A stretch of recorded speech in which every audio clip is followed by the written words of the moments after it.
আসসালামু আলাইকুম। Hello everyone, কেমন আছেন সবাই? আমি আছি আলহামদুলিল্লাহ ভালোই। রান্না করেছিলাম ভীষণ স্বাদের পোয়া মাছ। শুরুতে আমি হাঁড়িতে সরষের তেল অ্যাড করে নিচ্ছি।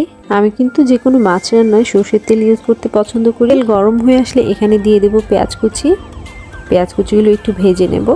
একটু সময় নিয়ে পেঁয়াজগুলো কিছুটা বাদামি বর্ণ করে ভেজে নেব।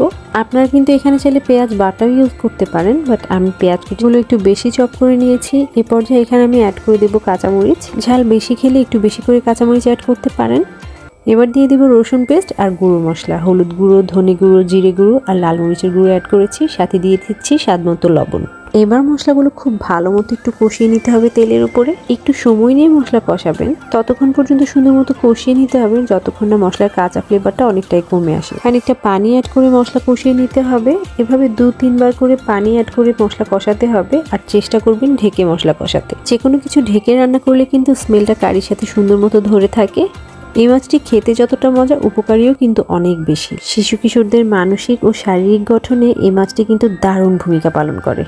এই মাছটি কিন্তু কোলেস্টেরলের মাত্রা নিয়ন্ত্রণ করে। এছাড়া এই মাছের ওমেগা 3 নামক ফ্যাটি অ্যাসিড হৃদযন্ত্রের জন্য কিন্তু ভীষণ উপকারী। খুব ভালো মতো মশলা কষানো হয়ে গেলে এখানে টমেটো কুচি অ্যাড করে দিচ্ছি। আমি 2টো ছোট সাইজের টমেটো কুচি অ্যাড করেছি। এবার ঢেকে ভালো মতো একটু কষিয়ে নেব। প্রায় 2-3 মিনিট ঢেকে অপেক্ষা করব। এরপর ঢাকনা সরিয়ে দিয়ে আবার একটু সুন্দর মতো নেড়ে চেড়ে নেব।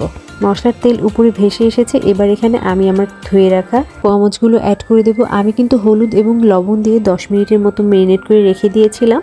মাছগুলো অ্যাড করে ঢাকনা দিয়ে অপেক্ষা করব প্রায় 5 মিনিট। 5 মিনিট পর ঢাকনা সরিয়ে এবার আবার অন্য সাইড উল্টে দেব।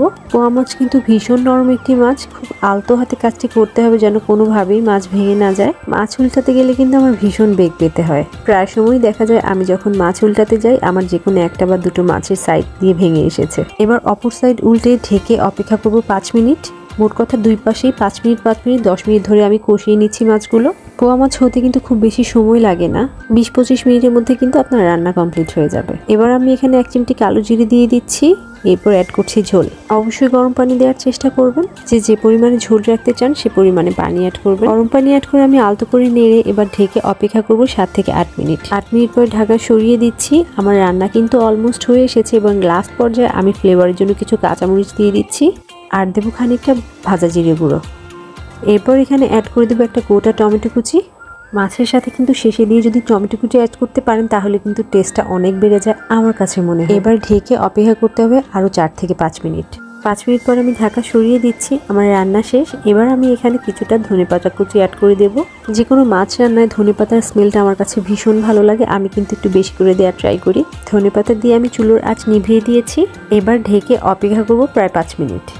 এই 5 মিনিটের ধনেপাতার স্মেলটা কিন্তু মাছের সাথে পুরোপুরি স্প্রেড হয়ে যাবে। এই যে আমার আজকে পোয়া মাছের ফাইনাল লুক। কেমন লাগলো জানাবেন সবাই।